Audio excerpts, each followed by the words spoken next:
Muy bien, bienvenidos entonces al módulo 2 y vamos a ver configuración básica del switch y dispositivos finales.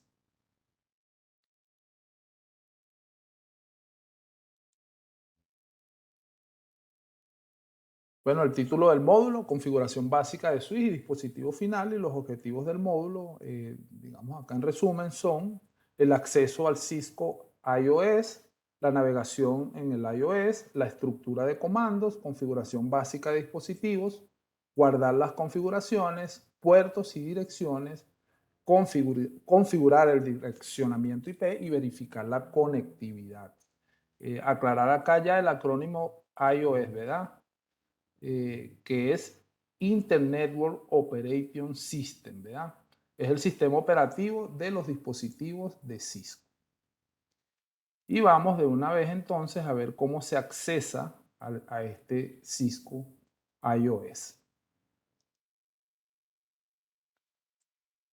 Acá tenemos una vaga comprensión, ¿verdad?, de lo que son los sistemas operativos, así que están compuestos de la share, la interfaz de usuario que permite a los usuarios solicitar tareas específicas del equipo. Estas solicitudes se pueden realizar a través de las interfaces CLI o GUI.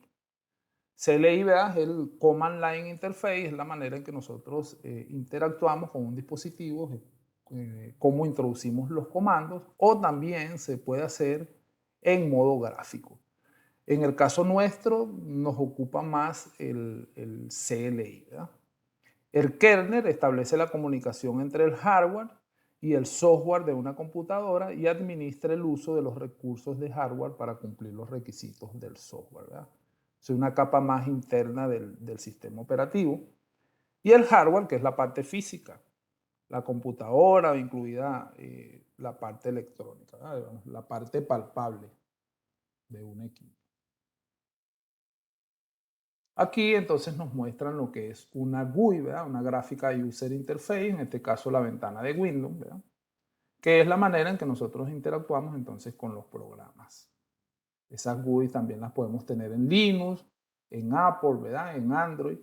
Son básicamente esas ventanas gráficas. El propósito del sistema operativo OS, ¿verdad? El sistema operativo de la PC permite al usuario hacer lo siguiente: utilizar un mouse para hacer selecciones y ejecutar programas, introducir texto y comandos de texto, esto digamos de manera gráfica. El sistema operativo de red basado en la CLI, en el Command Line Interface, permite a un técnico de red hacer lo siguiente: utilice un teclado para ejecutar programas de red basados en la CLI. Utilice el teclado para introducir textos y comandos basados en texto y ver un resultado en el monitor.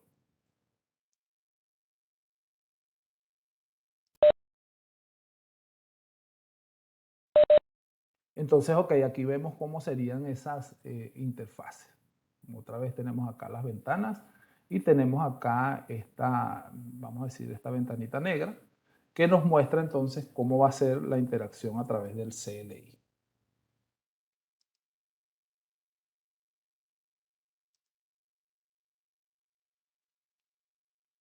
Estos son métodos de acceso. Esta es la manera en que nosotros podemos conectarnos a un dispositivo para administrarlo, ¿verdad?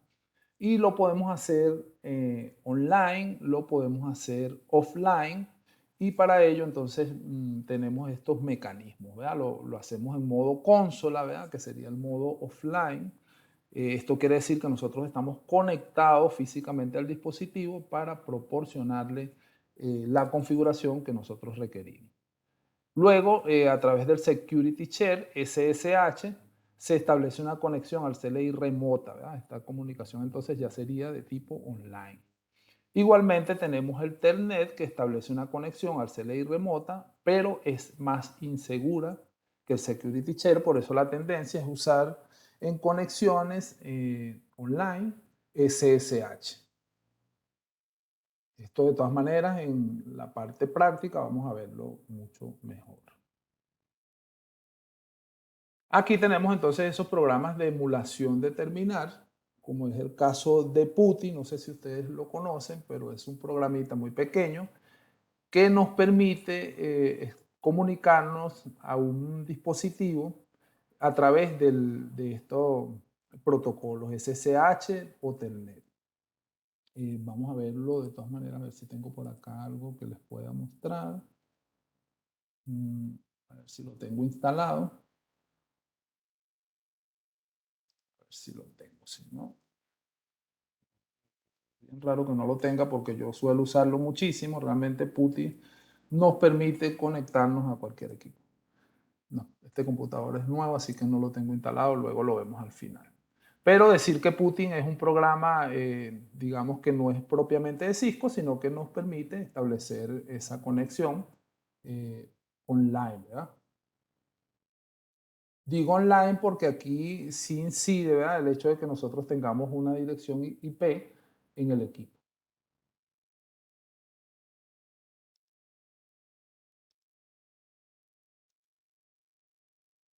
Vamos a navegar entonces a través del Internet Operating System y ahora sí vamos a ver, ¿verdad?, estas ventanitas más seguido. Esta es realmente la manera que a ustedes les conviene aprender porque, vamos a decir, el 99%, para no decir el 100% de las programaciones que ustedes van a hacer en su primera fase de lo que es Cisco va a ser a través del CLI. Es posible que más adelante algún dispositivo, quizás un firewall, ustedes puedan entonces interactuar de manera gráfica. Entonces aquí vemos la primera entrada a un dispositivo, ¿verdad? Cuando nosotros entramos a un dispositivo, bien sea un switch o un router, entonces nosotros nos vamos a conseguir, ¿verdad?, con esta, vamos a decir, ¿verdad?, con ese signo que tenemos aquí, ¿verdad? Esto entonces es lo que denota que nosotros estamos en el modo exec usuario, ¿verdad? Permite solamente una cantidad limitada de comandos básicos de monitoreo. El modo exec de usuario se identifica porque el indicador del CLI finaliza con el símbolo que vemos acá, ¿verdad?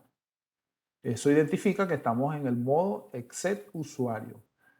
Posteriormente, nosotros vamos a pasar al modo privilegiado. Si ustedes se dan cuenta, inmediatamente cambia lo que nosotros conocemos en sistemas operativos como el PROM, ¿verdad? Y entonces ahora nos pone este símbolo de número, ¿verdad? Igualmente en el switch.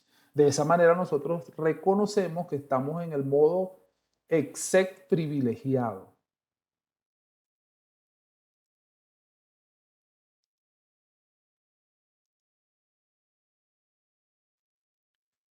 Luego del modo exec privilegiado existe otro modo, ¿verdad?, que es el modo de configuración global. Y en este modo de configuración global es donde nosotros vamos a proporcionarle los comandos de configuración de seguridad a nuestro equipo, bien sea un switch o un router. En este caso que vemos acá, ese modo de configuración global, ahora mismo lo estamos viendo para un switch, ¿verdad? Y se denota porque tiene la palabra config, ¿verdad? Conserva el PROM de numeral, pero agrega la palabra config, ¿verdad? Bueno, como nos dice acá, se utiliza para acceder a las opciones de configuración del dispositivo. Y posteriormente, de este modo, nosotros podemos ingresar al modo de configuración de interface, modo de configuración de línea, ¿verdad?, que nos permite entonces establecer otros parámetros específicos, ¿verdad? Aquí tenemos un modo de configuración. Si ustedes se dan cuenta, cada vez que vamos ingresando va cambiando, agregando alguna palabra, ¿verdad?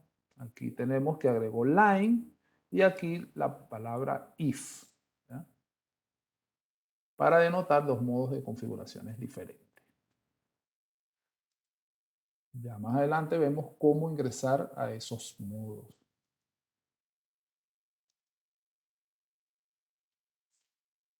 Y acá vemos entonces de qué manera accesamos a esos modos de configuración. Fíjense, estamos en el modo exec de usuario, ¿verdad? Y nosotros colocamos este comando enable, ¿verdad? Inmediatamente el PROM cambia de acá a este que tenemos acá.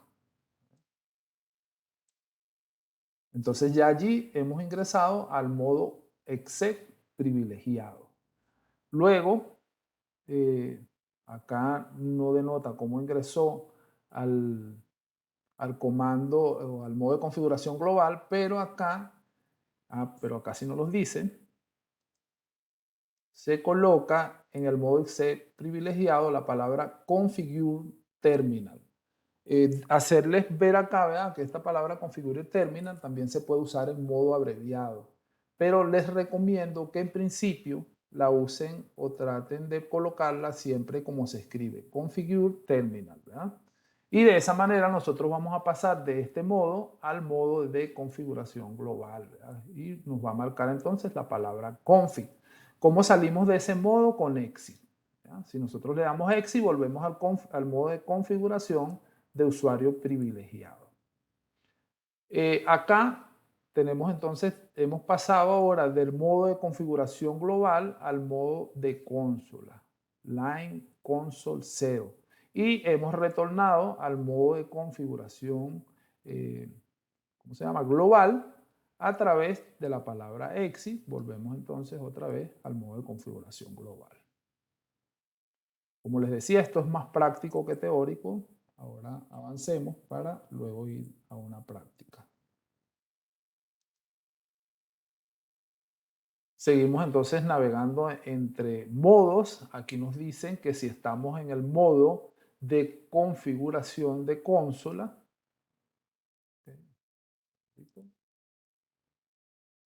si estamos en el modo de configuración de consola, ¿verdad?, que lo ingresamos a través de Line Console 0,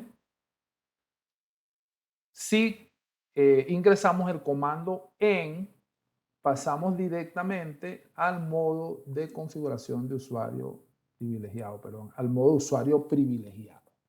Simple y llanamente con hacer en. Si se dieron cuenta, en la diapositiva anterior usamos exit para volver, digamos, un paso atrás inmediatamente. O sea que si nosotros, por ejemplo, aquí en vez de en colocamos exit, vamos a volver al modo de configuración global. Pero si colocamos en, vamos a volver al modo de configuración usuario privilegiado. Eso es interesante porque nosotros a través de estos comandos vamos a saber inmediatamente dónde estamos ubicados o cómo volver rápidamente a un modo en el que necesitamos hacer algún tipo de chequeo, ¿no? Y acá vemos entonces que podemos ingresar, si estamos en un modo superior al de configuración global, en un modo de interface, por ejemplo, podemos cambiar de interfaz directamente. Fíjense que acá nos encontramos en el modo de config line y hemos ido a una interfaz directamente, colocando entonces el nombre de esa interfaz y su número, ¿verdad? Aquí pusimos interfaz, faz Ethernet, 0 es la 1 y ingresamos al modo de configuración de interface. Entonces, ¿cómo navegamos nosotros a través de los modos del Internet Network Operating System?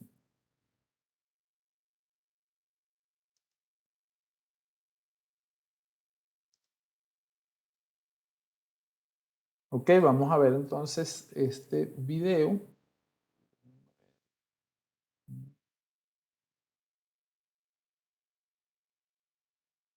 segundito.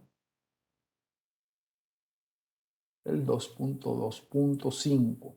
Decirles, ¿verdad? Recordarles que los videos que vemos acá están en inglés, pero yo los configuro de manera que ustedes puedan leerlos, ¿verdad?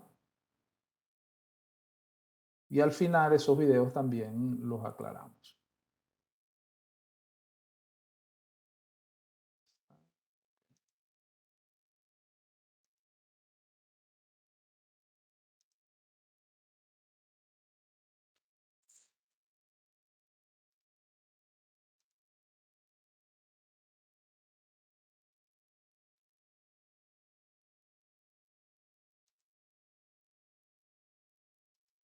Let's look at the commands that are used to move between the different iOS command modes. We'll look at the enable command, the disable command, configure terminal, exit, and using Control Z on your keyboard, plus some commands to enter different sub-configurations.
Press enter, that my prompt has changed from line configuration mode to interface configuration mode. From here, I can also enter different interfaces like interface, fast Ethernet 0/1. And as long as I don't see an error message that I've typed an invalid command, I'm in interface config mode for fast Ethernet 0/1. I can also move directly to the line console 0. Commands that are normally run in global config mode can also be run from any of the sub-configuration modes as well. If I want to exit out of all sub-configuration modes and return to privileged exec mode, I can use the N command or press Control Z on my keyboard. Let's give that a try. I'll type end, press enter, enter again, and you can see now that I've returned all the way back to privileged exec mode. I'll return to global configuration mode and then into line console 0. And this time I'll hold down the control key and press Z. And if I press enter, you can see that I'm brought all the way back to privileged exec mode. If I'm in global configuration mode and I type end and press enter, I'm also brought back to privileged exec mode. Learning to navigate efficiently between the different command modes will save you a lot of time. Bien, lo que veíamos en las diapositivas un poco en forma práctica, ¿verdad? La navegación entre los diferentes modos en el CLI. Vamos a conocer entonces cómo se estructuran los comandos, cómo los interpretamos, cómo los conocemos, ¿verdad? Aquí vemos una estructura básica de comandos del Internet Network Operating System y tenemos entonces, estamos en el modo usuario, vamos a irlo marcando acá, ¿verdad? ¿Cómo sabemos que estamos en el modo usuario? Por el símbolo que tenemos acá, ¿verdad? Luego tenemos aquí cómo sería la primera palabra, en este caso show, ¿verdad? Vamos a marcarla aquí.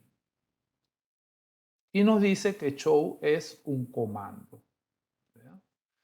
Luego tenemos un espacio, nos marca también el espacio, ¿verdad? Sería este punto que está acá. Posteriormente tenemos vamos a decir un argumento, sí, exactamente, ¿verdad? Que sería IP protocol, sería esta palabra completa. Entonces, esta parte que está acá sería un keyword o un argumento. Entonces, esta es la estructura en que nosotros vamos a ir a introducir órdenes a un dispositivo. Si lo vemos en la parte de abajo, tenemos entonces otro comando, en este caso el comando pin, ¿verdad? Y luego tenemos un argumento, evidentemente respetando el espacio que estaría acá, ¿verdad? Esa sería la estructura de un comando, ¿verdad? Palabra clave, un parámetro específico que se define en el sistema operativo. En la figura sería el IP protocolo, ¿verdad? En keyword, palabra clave, ¿verdad? Y o el argumento, en este caso, nos dice que sería la parte de abajo. Decir que esto de todas maneras sería una especie de sinónimo, ¿verdad? Una palabra clave o argumento.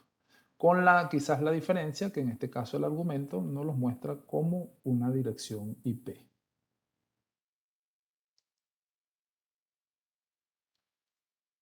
¿Cómo se comprueba entonces la sintaxis del comando? Un comando podría requerir unos o más argumentos para determinar cuáles son las palabras clave y los argumentos requeridos para un comando. Consulte la sintaxis del comando. El texto en negrita indica los comandos y la palabra clave que se introdujo literalmente como se muestra. Entonces acá es básicamente lo que nosotros introducimos, ¿no?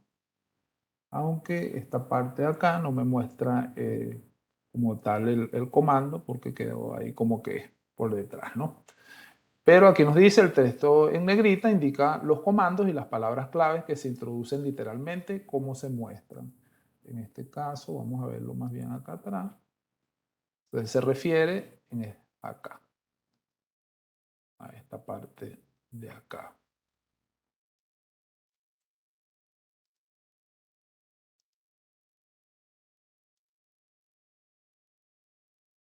El texto en cursiva indica los argumentos para los cuales el usuario proporciona valor. ¿Ok? Acabo de cometer un error, vamos a corregirlo porque nos está indicando, la palabra en negrita sería el comando y luego en cursiva serían los argumentos. Entonces sería más bien aquí hasta así, ¿no? Aquí tenemos el comando y luego el argumento. Entonces, este sería el texto en negrita y este sería ese texto en cursiva.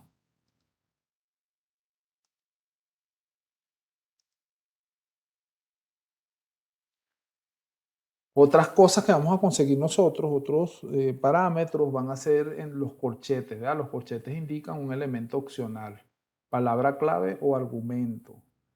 Y las llaves, ¿verdad? Que indican un elemento obligatorio, una palabra clave o un argumento. O sea, ese comando no se puede ejecutar si no se coloca ese elemento, pues es obligatorio. Las llaves y las líneas verticales dentro de corchetes indican una opción obligatoria dentro de un elemento opcional.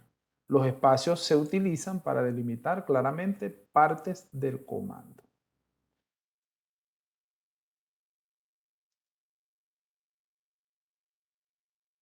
La sintaxis proporciona el patrón o el formato que se debe utilizar cuando se introduce un comando. El comando es PIN y el argumento definido por el usuario es la dirección IP del dispositivo de destino, por ejemplo, PIN 10.10.10.5. Decir entonces que el PIN sería acá y esto que está acá, la dirección IP, correspondería entonces a este número que tenemos acá. El comando traceroute y el argumento definido por el usuario es la dirección IP del dispositivo de destino, por ejemplo, traceroute 192.168.254.254. Otra vez entonces vemos acá el comando y la dirección IP o el argumento. Si un comando es complejo con múltiples argumentos, puede verlo representado así.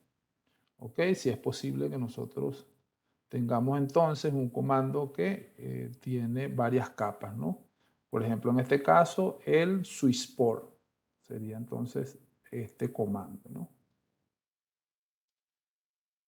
Y luego un argumento por security, again, static time para el tiempo, el tipo si es absoluto o si está inactivo. Entonces serían todas estas posibilidades del comando.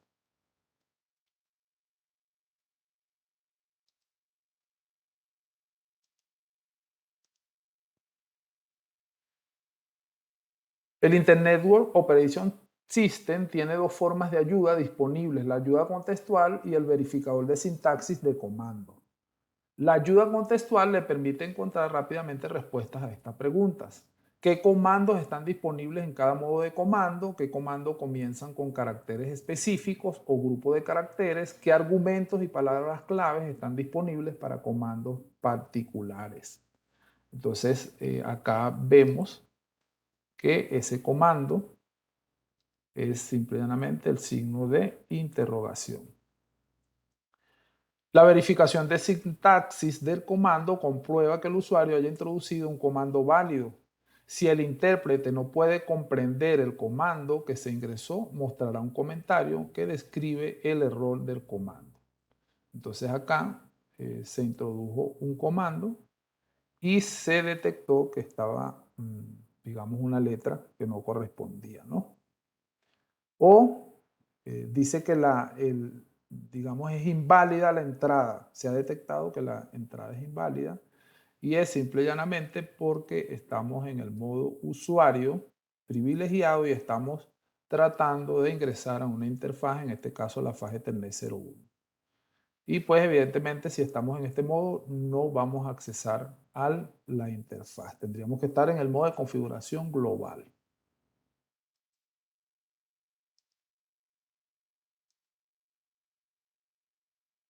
Teclas de acceso rápido y métodos abreviados. ¿Ok? Estas son las teclas de, digamos, completación de un comando, ¿verdad? Nosotros, por ejemplo, ponemos conf, ¿verdad? Y le damos a la tecla tag.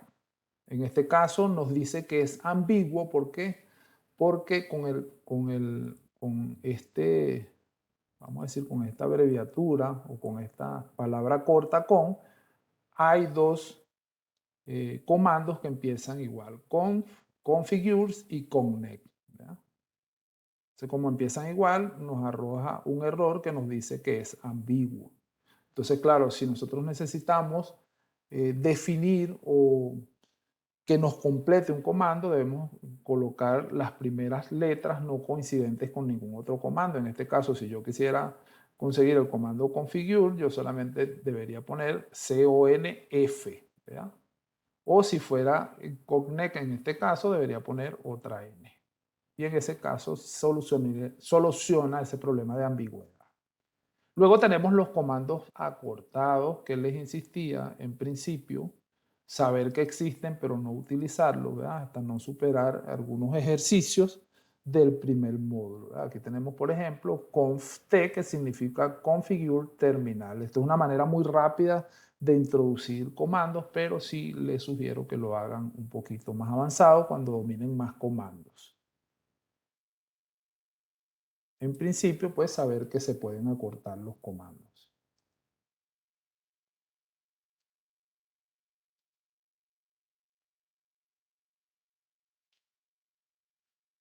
Bueno, acá vemos entonces esas teclas que nos ayudan a nosotros a hacer cierta navegación rápida sobre el Internet Network Operation System.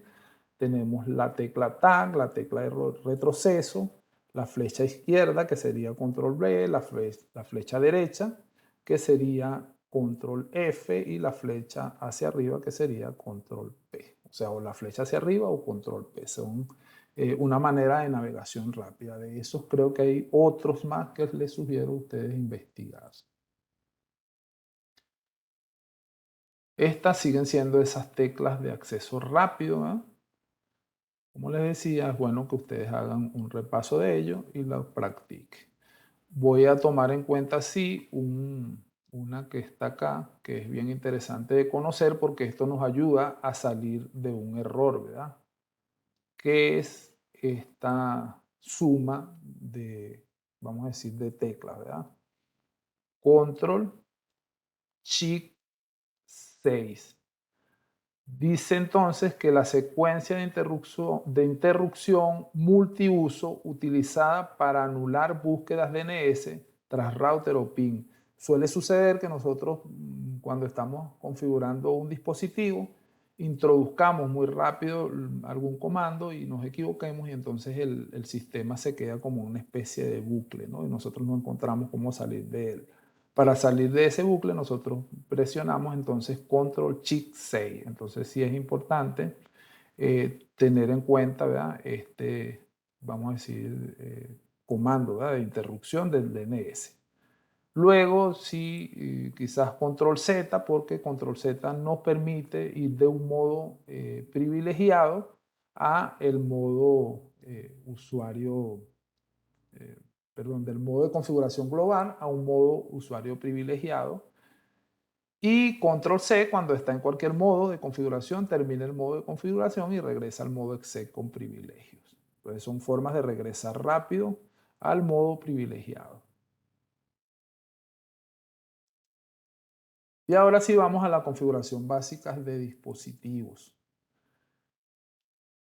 Ok, nosotros como primera cosa que debemos hacer al ingresar a un dispositivo es proporcionarle un nombre. El primer comando de configuración en cualquier dispositivo debe ser darle un nombre de host único, ¿verdad? ¿Esto por qué? Porque imagínense ustedes que tenemos 200 switches en una red, ¿verdad? Suponiendo que tenemos una administración muy grande y todos esos switches sean o inicien con la palabra switch, ¿verdad?, que es como se llaman en realidad. Entonces nosotros tenemos switch y necesitamos administrar uno específicamente. Sería casi que imposible, ¿verdad?, solamente colocando la palabra switch, saber que queremos, digamos, administrar un dispositivo que se encuentra en el edificio 2, en el piso 20, por ejemplo, y nosotros simplemente sabemos que es un switch. Por esto, ¿verdad?, es primordial entonces colocar un nombre de host, ¿verdad? De forma predeterminada, a todos los dispositivos se les asigna un nombre predeterminado de fábrica. Por ejemplo, un switch Cisco, Internet Operating System, es switch. Y aquí tenemos esa guía para nombrar los dispositivos. Y nos dicen que lo primero que debemos hacer es comenzar con una letra. No contener espacios, finalizar con una letra o un dígito, utilizar únicamente letras y dígitos y guiones y tener menos de 64 caracteres. Y aquí vemos, por ejemplo, un ejemplo, valga la redundancia, de esa asignación de nombre a este dispositivo switch. Ingresamos al modo de configuración global, configure terminal, y con el comando hostname, ¿ya?, y switch menos flow menos 1, que sería el nombre, ¿verdad?, al que le vamos a asignar a ese switch. Si se dan cuenta, es un nombre un poco más descriptivo porque nos ubica, ¿verdad?, en este caso en el piso 1, ¿verdad? Floor 1. Entonces simplemente cambió el nombre, que es lo que queremos hacer, ¿verdad? Cambio de acá a acá.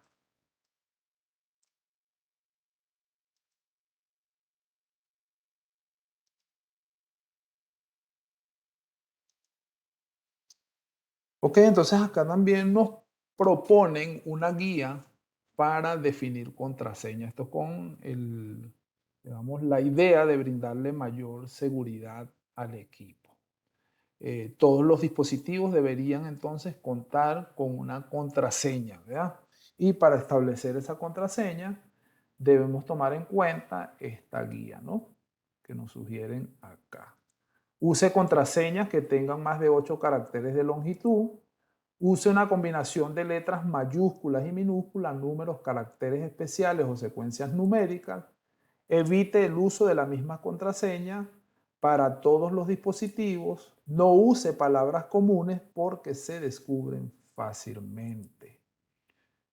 Y acá nos ponen una nota. En la mayoría de las prácticas de laboratorio usaremos contraseñas simples como Cisco o clase. Estas contraseñas se consideran simples y fáciles de adivinar y deben evitarse en un entorno de producción, ¿verdad? Para agilizar entonces nuestro conocimiento de los dispositivos se usan esas contraseñas sencillas, que sería el equivalente a un admin, ¿verdad? Eso, digamos, sería lo primero que usaría alguien para tratar de violentar o ingresar a un dispositivo, bien sea router o switch.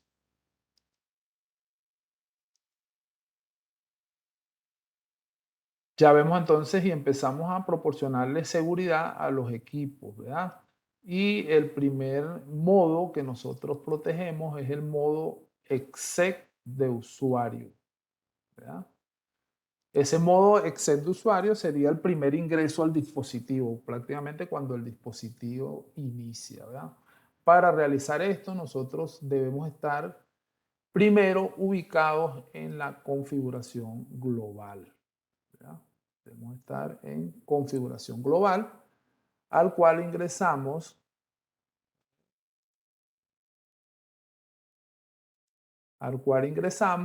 con el comando configure terminal. Una vez que ingresamos al configure terminal, vamos a colocar el comando line console 0. Y esto ingresamos al modo de línea. Decir que este modo de línea, ¿verdad? Es el modo de usuario. Vamos a proteger ese modo y le colocamos un password. En este caso, como les decía anteriormente en la diapositiva, estamos utilizando como password Cisco. Esto simple y llanamente con motivos prácticos. Y debemos decirle login, ¿verdad? Si nosotros no le decimos login, entonces simple y llanamente lo ingresamos, pero el comando no lo toma el dispositivo. Y finalmente en para salir del modo de configuración global.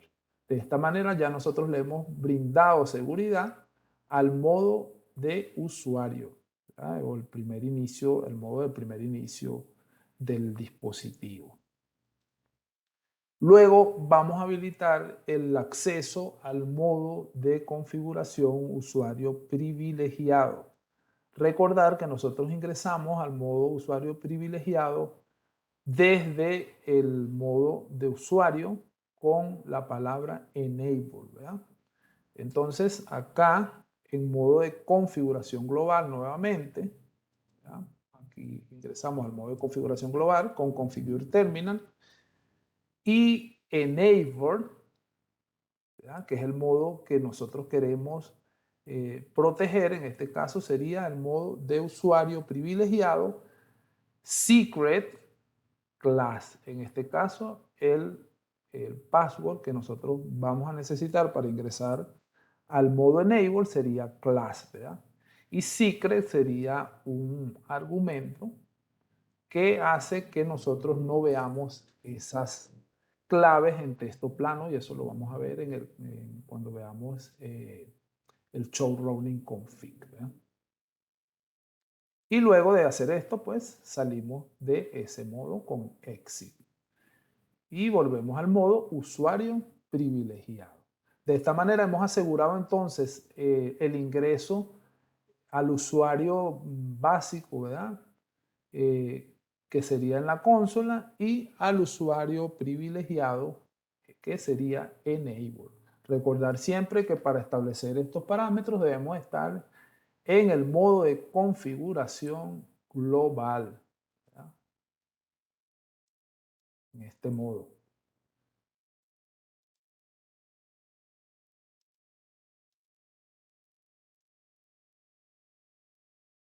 Ok, seguimos configurando. En este caso, otra vez ingresamos al modo de configuración global, Configure Terminal, pero ahora vamos a establecer los parámetros de seguridad para Line BTY del 0 al 15. Este Line BTY o Line BTY es la manera en que nosotros vamos a ingresar al dispositivo de manera remota. Entonces, para nosotros proteger esas entradas de manera remota, también debemos proporcionar un password, ¿verdad? En este caso, password, y esa contraseña sería sí. Y login, por supuesto, para establecerlo en la base de datos. y finalizamos. ¿Qué hemos asegurado aquí? Entonces, las líneas que nos permiten el acceso remoto, ¿verdad? Como nos dicen acá, las líneas BTY permiten el acceso remoto mediante Telnet o SSH al dispositivo. Muchos switches de Cisco admiten hasta 16 líneas BTY que se numeran del 0 al 15.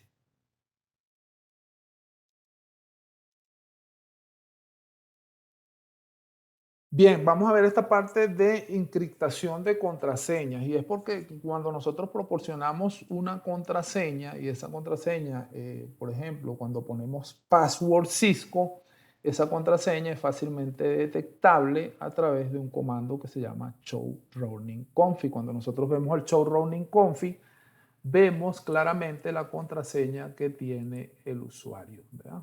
Como es el caso de acá.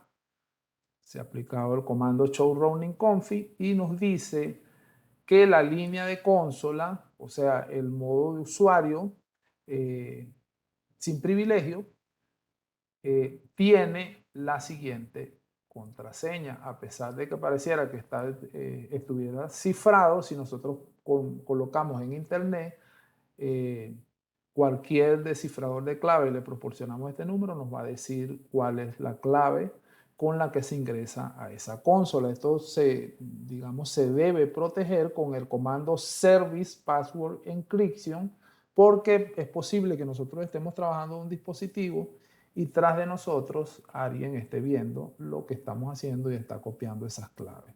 De esta manera, no se muestran entonces esas claves, sino que van a quedar cifradas. Y eso sería, digamos, la función que cumple el comando Service Password Encryption.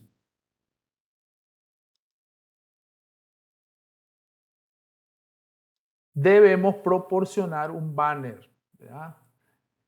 Acá tenemos entonces banner MOTD, siempre las configuraciones en el modo global. Y acá le decimos banner MOTD, que significa Messengers of the Day, mensaje del día, ¿verdad?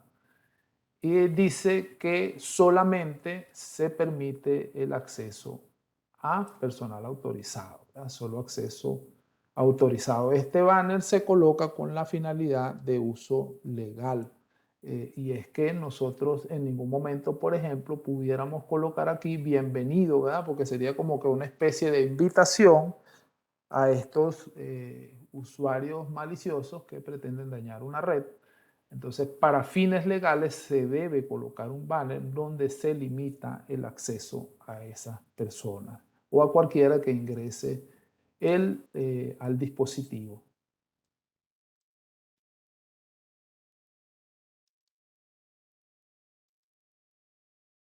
Finalmente debemos guardar las configuraciones.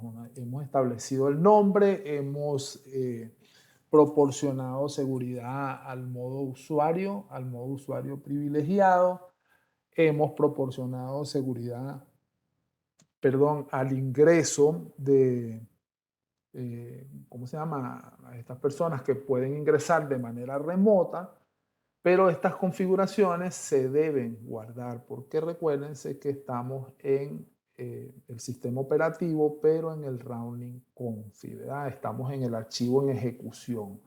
Entonces, este archivo en ejecución debemos guardarlo al start.config. Este es el archivo de configuración guardado que se almacena en la NVRAM, ¿ya? Se almacena en la NVRAM, ¿verdad?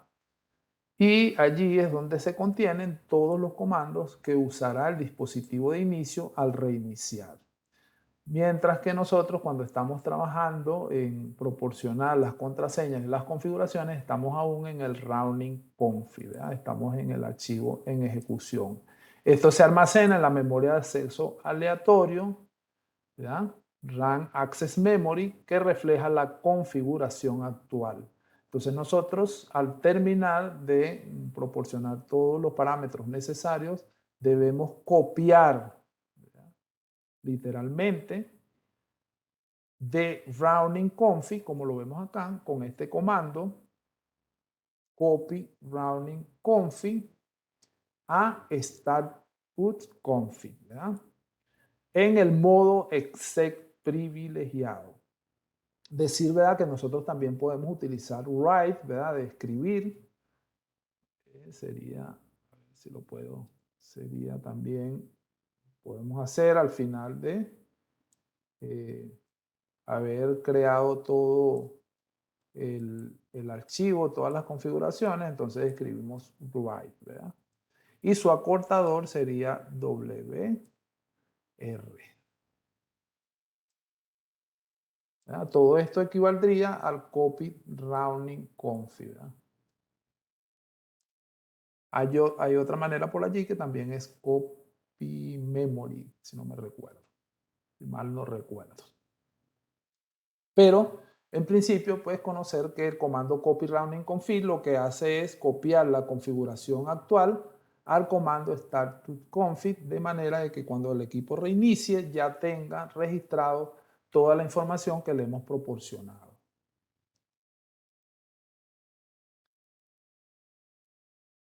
Ok, acá vemos entonces una manera de modificar la configuración en ejecución, ¿verdad? Si los cambios realizados en la configuración en ejecución no tienen el efecto deseado, la configuración en ejecución aún no se ha guardado, puede restaurar el dispositivo a su configuración anterior. Para hacer esto, puede eliminar los comandos modificados individualmente, ¿verdad? O reiniciar el dispositivo con el comando reload, ¿verdad? Que sería este comando. Todavía ya establecimos parámetros, pero qué sé yo, de pronto colocamos un password y no lo recordamos, o X, o no estamos conformes con la configuración, simplemente demos un reload y vuelve a su configuración por defecto. Si los cambios no deseados se guardaron en la configuración de inicio, puede ser necesario borrar todas las configuraciones usando el comando erase. ¿Ya? Con este comando borramos toda la configuración que contiene el archivo start.config. Sería el comando erase. Después de borrar el start.config, vuelva a cargar el dispositivo para borrar el archivo rounding.config. ¿Okay? Es como restablecer entonces el dispositivo a sus configuraciones por defecto. Bien, vamos a ver ahora puertos y direcciones. Y acá entramos en el tema de las direcciones IP. El uso de direcciones IP es el principal medio para permitir que los dispositivos se ubiquen entre sí para establecer la comunicación completa en Internet. Esto sería equivalente, ¿verdad?, a tener un número telefónico, porque es la manera en que nosotros podemos comunicarnos con otro usuario a través de, por ejemplo, la red celular, ¿verdad? Entonces, cada dispositivo, para nosotros poder llamarlo, para poder establecer una comunicación, debe contar con una dirección IP. La estructura de una dirección IPv4 se denomina notación decimal con puntos. Si esa notación decimal con punto corresponde, por ejemplo, a este 192, y entonces vemos inmediatamente un punto, ¿verdad?, que sería acá, 192.168, ¿verdad?, y otro punto, y luego 1, y otro punto, y posteriormente el 10. Entonces esa sería la notación decimal punteada, ¿verdad?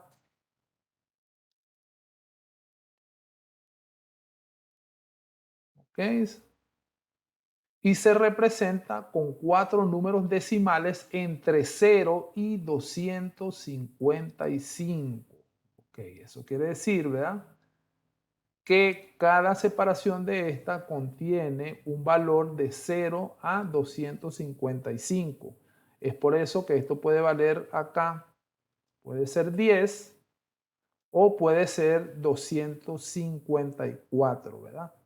Y no pongo el 255 porque es una dirección especial.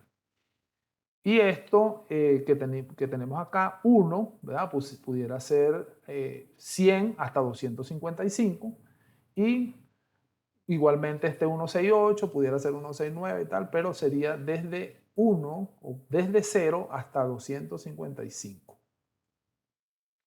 O sea, cada uno de estos nosotros lo vamos a denominar octeto. ¿Por qué? Porque esos octetos están compuestos de 8 bits. Una máscara de subred IPv4 es un valor de 32 bits que separa la porción de red de la dirección de la porción de host. Junto con la dirección IPv4, la máscara de subred determina a qué subred pertenece el dispositivo. Entonces, bien, vamos a ver qué significa esto. Nosotros tenemos acá una máscara de subred.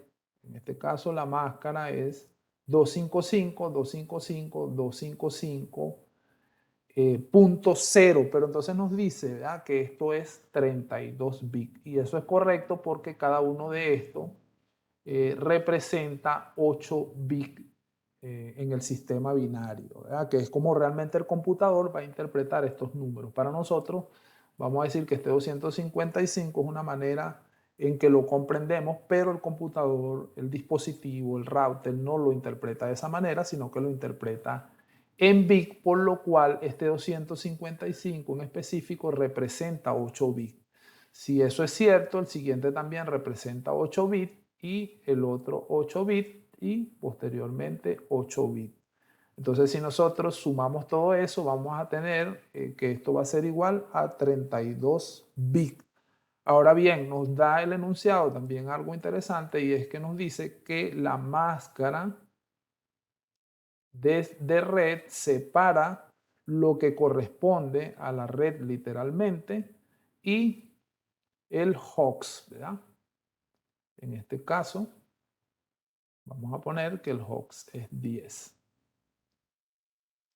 Bien, esto quiere decir entonces que los valores que corresponden a la red van a ser los primeros 24 bits. ¿Ya? Sería entonces, esta red sería 192.168.1.0. Ese sería el número de la red. ¿Ya? ¿Por qué? Porque la máscara de su red así lo dice. Acá nos están dando otro parámetro, en este caso el gateway por defecto, que va a ser un parámetro que vamos a conocer más adelante. La dirección de puerta de enlace predeterminada es la dirección de router que el host utilizará para acceder a las redes remotas, incluso a Internet. Bueno, aquí ya nos dan la aclaración, ¿verdad?, de que este número que está acá nos permite acceder a redes remotas. Y eso lo vamos a comprender a medida que avancemos.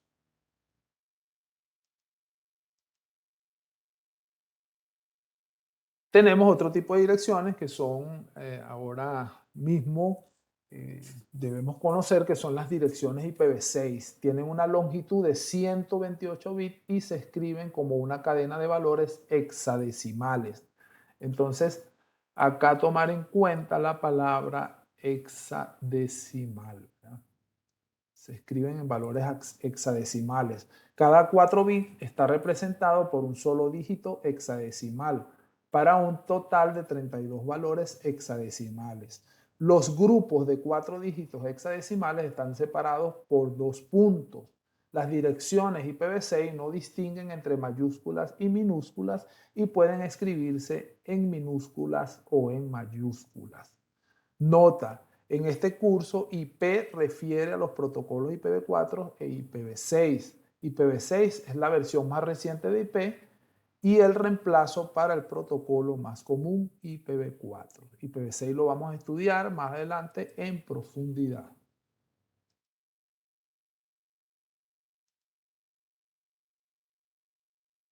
Bien, entonces vamos a ver desde el punto de vista físico cómo nosotros vamos a conectarnos a los dispositivos y vamos a conocer entonces las interfaces y los puertos. Las comunicaciones de red dependen de las interfaces de los dispositivos para usuarios finales, las interfaces de los dispositivos de red y los cables que las conectan.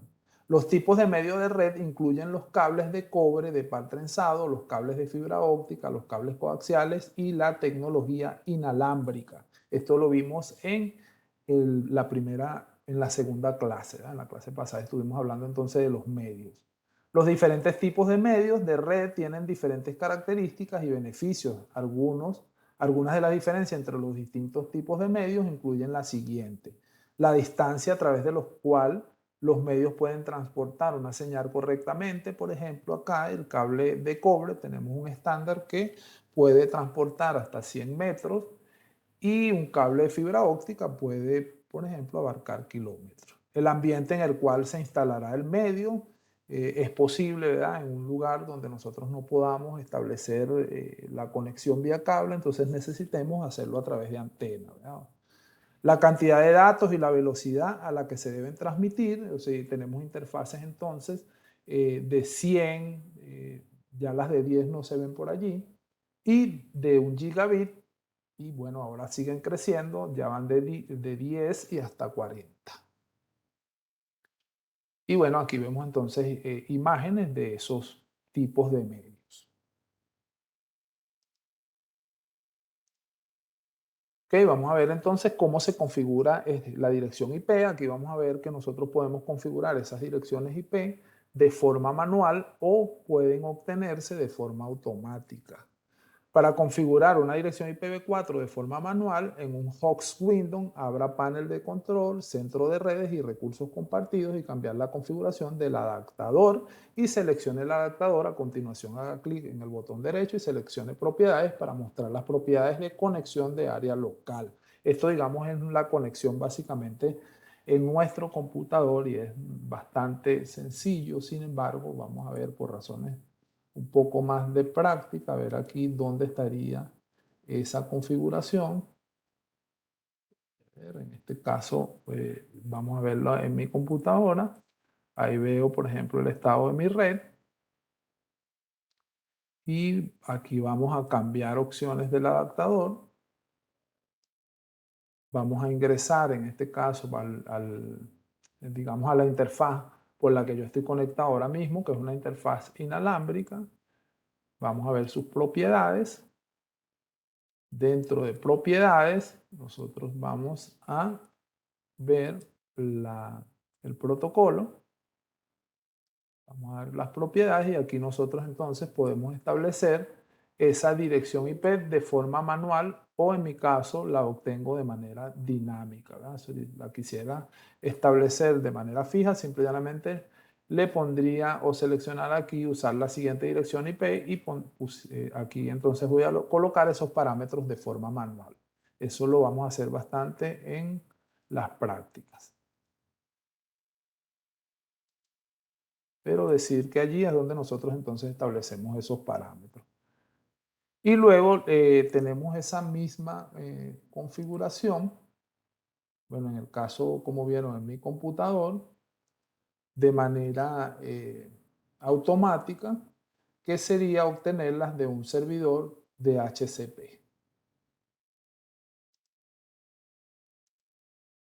¿Verdad? Entonces acá vemos en esta parte cómo entonces se termina de establecer eso. A continuación haga clic en propiedades para abrir ventana propiedades en el protocolo de Internet versión 4 TCP/IP4. Luego configure la información de la dirección IPv4 y la máscara de su red y la puerta de enlace predeterminada. Y eso pues fue lo que se hizo acá. Se introdujo esta dirección IP de manera manual. La otra manera pues es la configuración automática y aquí entra en juego lo que es DHCP, ¿verdad? Que es un servidor que permite establecer una dirección IP de manera automática. En este caso, nosotros en nuestro cliente solamente debemos decirle que obtenga dicha dirección automáticamente. Los pasos son los mismos. Lo único que cambiaría entonces es chequear acá que obtenga una dirección automática. Nota, aquí hay una nota de IPv6 que utiliza DHCP versión 6 y SLAT, configuración automática de direcciones sin estado para la asignación dinámica de direcciones. Esta es una manera muy particular en que se hace la configuración en IPv6.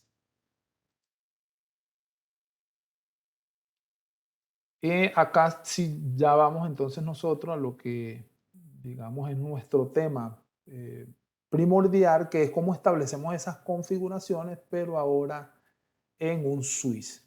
Entonces acá vemos que para configurar una SBI en un switch ingresamos al comando interface VLAN 1, Decir verdad que nosotros solamente establecemos esta configuración de SBI en un switch con fines administrativos. La única cosa que nosotros, digamos, establecemos en un CBI es que se pueda administrar dicho dispositivo de manera remota. Para esto se introduce entonces una dirección IP, en este caso virtual, ¿verdad? Que se denomina SBI, Swiss Virtual Interface. Y esa SBI se aplica a la interface VLAN 1, ¿verdad? O VLAN 1. Y allí vemos entonces cómo se hace, cómo se establece dicha dirección. Siempre en el modo de configuración global, configure terminal, ingresamos a la interfaz con interface VLAN 1 y le proporcionamos una dirección IP y por supuesto que debemos activarla con el comando not shutdown. Y hasta este momento, hasta esta diapositiva, hemos visto configuraciones básicas de dispositivos, tanto switches como router.